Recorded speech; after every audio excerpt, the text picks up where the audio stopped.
దైవ దర్శనానికి వెళ్తూ విశాఖకు చెందిన మద్దెలపాలెం రజని అనే మహిళ అయితే మృతి చెందని చెప్పచ్చు. నేను తిరుపతిలో తొక్కిసలాటలో పూర్తిగా 6 అయితే మృతి చెందారు. ఈ ఘటన పూర్తిగా సీఎం కూడా వెళ్ళి సంఘటన స్థలానికి అయితే వెళ్తున్న పరిస్థితి ఉంది. ప్రస్తుతం మన వాళ్ళ బంధువులు ఉన్నారు, వారితో మాట్లాడదాం. సార్ చెప్పండి, ఈ ఘటన ఏ విధంగా చూడొచ్చు?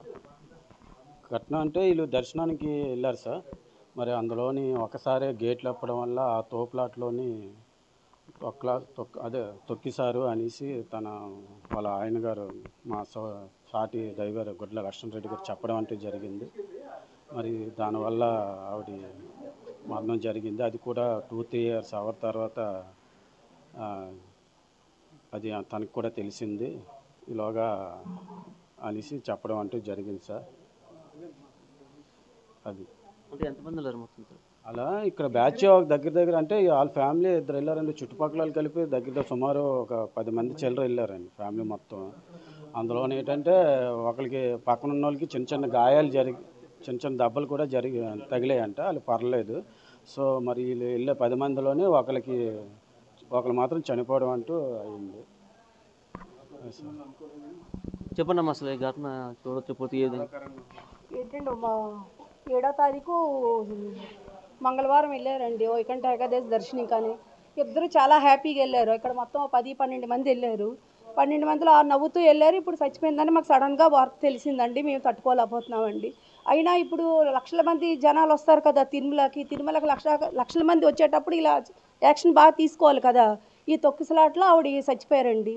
ఇప్పుడు ఆ పిల్ల భర్తకి ఎవరండి దిక్కు?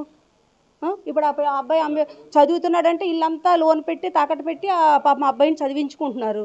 ఇప్పుడు అబ్బాయి పరిస్థితి ఎలాగుంటుంది ఏంటి? అతను అసలు ఆవిడ ఉంటే కానీ అతను ఏం తినరు చేయరు. అతనంటే అంత పిచ్చి ఆవిడకి. వాళ్ళ ఫ్యామిలీకి మాత్రం చాలా అన్యాయం జరిగిందండి. వాళ్ళ ఫ్యామిలీకి చాలా అన్యాయం జరిగింది. మేము ఈ ఇంట్లో రెంట్కుంటున్నాం అండి లాస్ట్ 2-3 ఇయర్స్ నుంచి. ఆవిడ చాలా మంచి ఆవిడ. అంకుల్ కూడా చాలా మంచి ఆయన. అండ్ వాళ్ళు ఎప్పుడు ఎలాంటి గొడవలు అవి పడలేదు. వాళ్ళు జాగ్రత్తగా వెళ్ళి వచ్చేస్తాము, ఆదివారం వచ్చేస్తాము, దర్శనం అది చేసుకొని అని చెప్పారు. కానీ మధ్యలో ఇలా జరగడం చాలా బాధగా ఉందండి. సో మా పిల్లల్ని కూడా వాళ్ళు చాలా బాగా ఆడించుకునేవారు. వాళ్ళ ఇంట్లోనే ఉంచుకునే వాళ్ళు, ఎక్కువ వాళ్ళ ఇంట్లోనే ఆడుకునేవారు మా పిల్లలు కూడాను.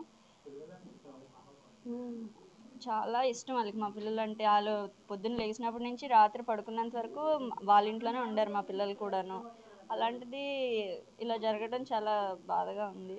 మేము తిరిగి వస్తుంది అనుకున్న ఆవిడ ఇలా మధ్యలోనే ఇలా జరిగి ఇలా రావడం చాలా అందరికీ షాక్ అయిపోయింది ఆవిడకి. అసలు ఇక్కడ ఉన్న వాళ్ళందరూ అద్దెలుకుంటున్నారు 10 సంవత్సరాలు. కానీ ఎవరు అద్దెలుకుంటున్న ఫీలింగ్ ఎవరికి ఉండదండి. సొంత ఇంట్లో ఉండేటట్టే ఉండేవాళ్ళు. అలాంటిది ఇప్పుడు ఇవాడు చచ్చిపోయిందంటే మేము ఎవరో నమ్మలేకపోతున్నాం. చాలా బాధాకరం కూడా అండి.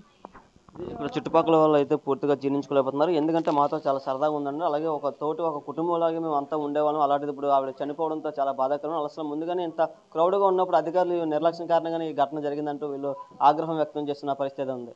నాయుడు బిగ్ టీవీ విశాఖ నుంచి.